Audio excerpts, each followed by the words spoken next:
Hello साथियों, जय हिंद, वंदे मातरम। मैं भूटान आपका अपने यूट्यूब चैनल डिप्थोंग एकेडमी पे स्वागत करता हूं। साथियों, आज हमारी ये मैथ फाउंडेशन सीरीज की सेकंड क्लास है। इसके पहले हमने एक क्लास लिया था जिसमें हमने बताया था कि अगर हमारे पास नंबर्स दिए गए हैं और उन नंबर्स को असेंडिंग और डिसेंडिंग ऑर्डर पे कैसे अरेंज करना है, उसकी हमने कुछ बहुत ही खास ट्रिक बताई थी, जिसे आप देख सकते हैं जाकर। हमारी पहली क्लास थी वो। और आज की क्लास में हम बात करेंगे कि आखिर किसी भी नंबर का एग्जैक्ट डिवाइजर क्या होता है। साथियों, आपको ध्यान देना है, हम जो भी क्लास ले रहे हैं इस क्लास का आने वाली क्लास से कोई ना कोई लिंक है, तभी हम इस क्लास को करवा रहे हैं। जैसे अगली क्लास में हम पढ़ेंगे कि फैक्टर्स क्या होता है, उसके बाद हम पढ़ेंगे मल्टीपल्स क्या होते हैं किसी भी नंबर के।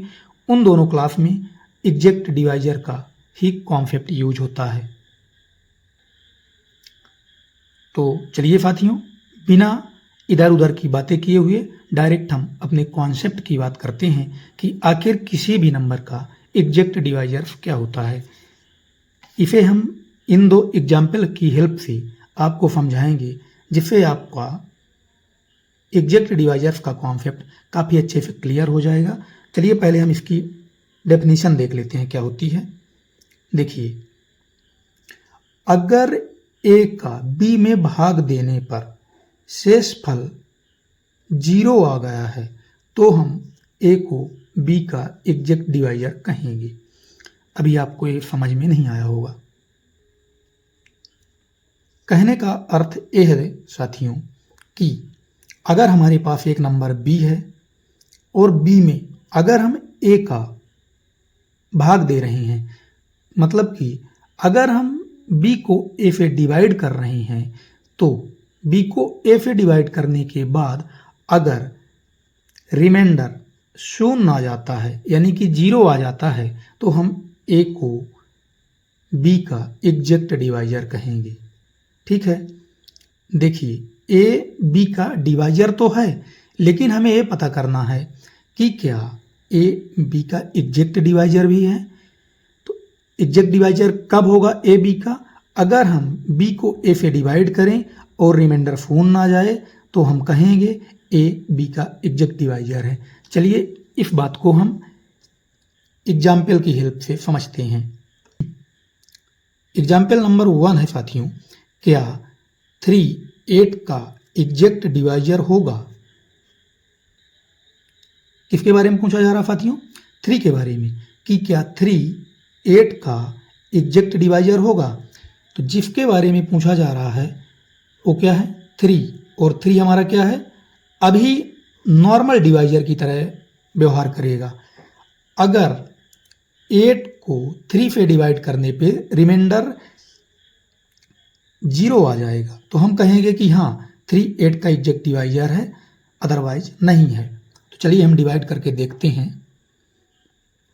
8 3।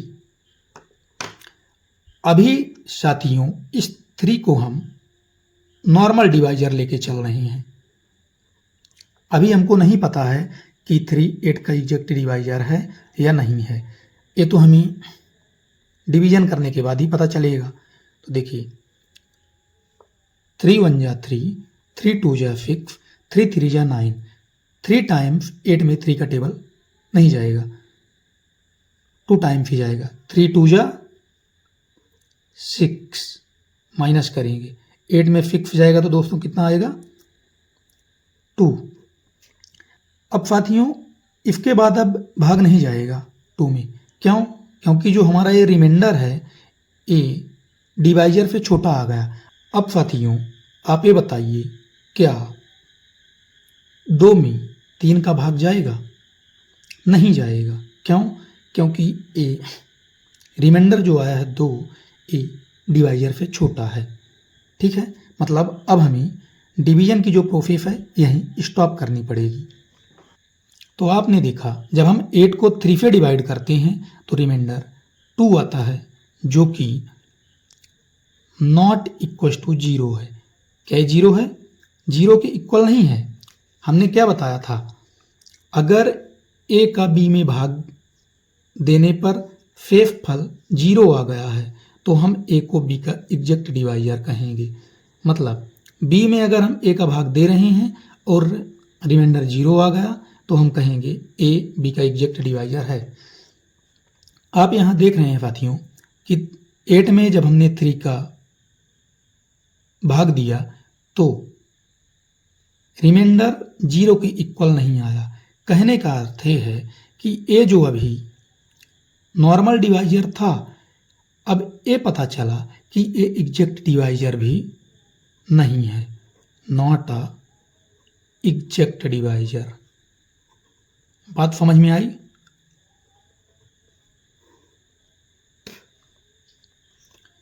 क्यों 3 8 का एग्जैक्ट डिवाइजर नहीं हुआ साथियों? क्योंकि 8 में 3 का जब हमने डिवाइड किया तो रिमाइंडर 0 के इक्वल नहीं आया। ठीक है, अब चलिए हम इफ एग्जाम्पल को देखते हैं। साथियों हमने 2 एग्जाम्पल इसीलिए लिया है जिससे आपको सही मायने में अर्थ समझ में आ जाए कि आखिर एग्जैक्ट डिवाइजर कहते किसको हैं। अब देखिए, यहाँ पता करना है क्या 2 8 का एग्जैक्ट डिवाइजर होगा। अब हमें 2 के बारे में पता करना है कि क्या 2 8 का एग्जैक्ट डिवाइजर है। चलिए इसे हम पता करते हैं। 2 से 8 को डिवाइड करेंगे साथियों। 2 1 जा 2, 2 2 जा 4, 2 3 जा 6, 2 4 जा 8, माइनस ये 0 आ गया। आपने देखा जब हम 8 को 2 से डिवाइड किए तो ये रिमाइंडर जो आ गया ये क्या आया? ये 0 के इक्वल आ गया। लेकिन यहाँ जब हम 8 को 3 से डिवाइड कर रहे थे तो रिमाइंडर हमें 0 के इक्वल नहीं मिला था। इसलिए हमने कहा था कि 3 एग्जैक्ट डिवाइजर नहीं है 8 का। और यहाँ आपने देखा जब हमने 8 को 2 से डिवाइड किया तो हमें रिमाइंडर 0 मिला। कहने का मतलब अभी तक ये जो नॉर्मल डिवाइजर था ये अब 8 का एग्जैक्ट डिवाइजर बन गया। क्या है? एग्जैक्ट डिवाइजर किसका? 8 का। क्यों? क्योंकि 2 से 8 में जब हमने भाग दिया तो रिमाइंडर 0 के इक्वल आ गया। आप सभी को समझ में आया साथियों कि एग्जैक्ट डिवाइजर हम किसे कहते हैं?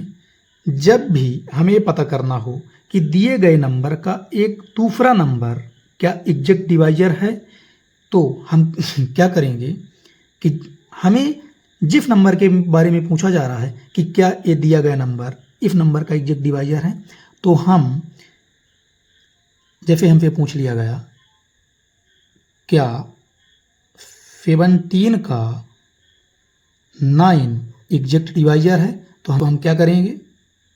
17 को 9 से डिवाइड करेंगे। अगर रिमाइंडर लास्ट में 0 आ गया तो हम कहेंगे ए 9 17 का एग्जैक्ट डिवाइजर है। अदरवाइज हम कहेंगे कि कब कहेंगे?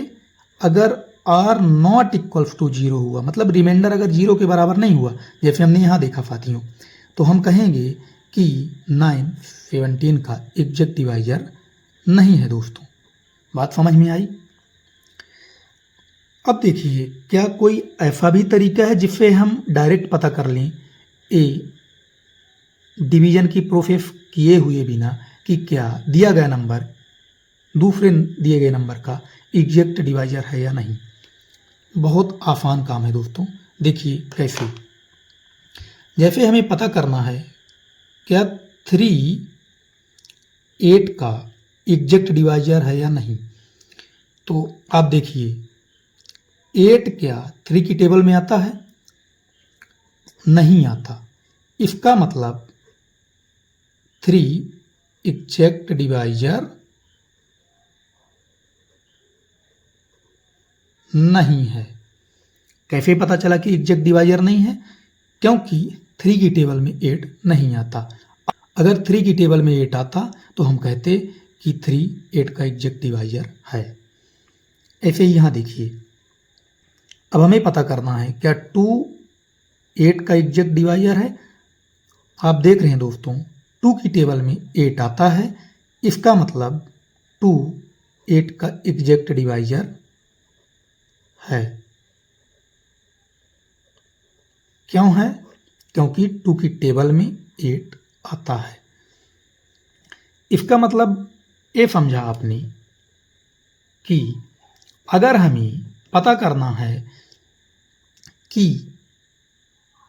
x क्या y का एग्जैक्ट डिवाइजर है, तो अगर x की टेबल पे y आ रहा है दोस्तों, तो हम कहेंगे हाँ x y का एग्जैक्ट डिवाइजर है। अगर x की टेबल में y नहीं आ रहा तो हम कहेंगे x y का एग्जैक्ट डिवाइजर नहीं है। ठीक है। एग्जैक्ट डिवाइजर का कॉन्सेप्ट साथियों आप अच्छे से समझ लीजिएगा, क्योंकि आने वाले जो हमारी 2 या 3 क्लासेस हैं उन सभी क्लासेस में हम एग्जैक्ट डिवाइजर्स का कॉन्सेप्ट यूज करेंगे। वहाँ हम आपको डायरेक्ट बोलेंगे कि आप सेकंड क्लास में जाइए और एग्जैक्ट डिवाइजर का कॉन्सेप्ट समझिए, फिर इस क्लास को देखिए। इससे अच्छा है कि आप पहले ही इस क्लास को देख लें। तो हमने क्या बताया साथियों कि अगर रिमाइंडर 0 आ रहा है तो हम उस डिवाइजर को कहेंगे कि एग्जैक्ट डिवाइजर है, और अगर रिमाइंडर 0 नहीं आ रहा तो हम कहेंगे कि एग्जैक्ट डिवाइजर नहीं है। अब चलिए साथियों एग्जैक्ट डिवाइजर से रिलेटेड कुछ इंपॉर्टेंट पॉइंट देख लेते हैं। पहला पॉइंट ये है कि आपके मन में होगा कि किसी भी नंबर का केवल एक ही एग्जैक्ट डिवाइजर होता है। जैसे यहाँ आपने देखा कि 8 का एग्जैक्ट डिवाइजर क्या है? 2। क्या अकेला 2 ही 8 का एग्जैक्ट डिवाइजर होगा? ऐसा बिल्कुल भी नहीं है। हमने क्या कहा, अगर जिस भी नंबर की टेबल में 8 आता होगा वे सारे नंबर 8 के एग्जैक्ट डिवाइजर होंगे। यहाँ देखिए 2 की टेबल में भी 8 आता है, 1 की टेबल में भी आता है, 4 की टेबल में भी आता है, 8 की टेबल में भी आता है। लेकिन हाँ 8 से बड़े किसी भी नंबर की टेबल में 8 नहीं आएगा। कहने का मतलब कि जो एग्जैक्ट डिवाइजर होते हैं किसी भी नंबर के क्या होते हैं? फाइनाइट एग्जैक्ट डिवाइजर होते हैं किसी भी नंबर के, किसी भी नंबर के। क्या समझा आपने साथियों? कोई भी नंबर हो उस नंबर के फाइनाइट एग्जैक्ट डिवाइजर होते हैं। कैसे हमने फाइनाइट कहा? देखिए यहाँ 1 2 3 4 4 ही एग्जैक्ट डिवाइजर हैं 8 के। क्या हम उसे काउंट कर सकते हैं? हाँ काउंट हमने काफ़ी आसानी से कर लिया कि 1 2 3 4 4 एग्जैक्ट डिवाइजर हैं 8 के। इसके अलावा कोई और एग्जैक्ट डिवाइजर 8 का नहीं होगा। क्यों? क्योंकि किसी भी नंबर के एग्जैक्ट डिवाइजर वही होते हैं जिस नंबर की टेबल में वो नंबर आते हैं। जैसे 8 यहाँ है, 2 की टेबल में भी आता है, 1 की टेबल में भी आता है, 4 और 8, तो ये सारे नंबर इस 8 के एग्जैक्ट डिवाइजर हैं। ठीक है। अब दूसरा पॉइंट है साथियों कि जैसे हमें यहाँ एक नंबर दिया गया है 8, पूछा जा रहा है कि इसका 2 क्या एग्जैक्ट डिवाइजर है, 1 क्या एग्जैक्ट डिवाइजर है, 4 8 क्या ये सारे एग्जैक्ट डिवाइजर हैं। तो आपने काफ़ी अच्छे से समझा कि हाँ 2 1 4 8 इस 8 के एग्जैक्ट डिवाइजर हैं। तो दूसरा पॉइंट ये लिखना है कि क्या किसी भी नंबर के एग्जैक्ट डिवाइजर उस नंबर से बड़े हो सकते हैं? कभी नहीं हो सकता दोस्तों। 8 का एग्जैक्ट डिवाइजर कभी भी 8 से बड़ा नहीं हो सकता। क्या लिखना है? एग्जैक्ट डिवाइजर कभी भी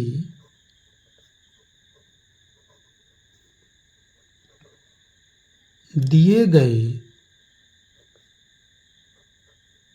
नंबर से बड़ा नहीं हो सकता है।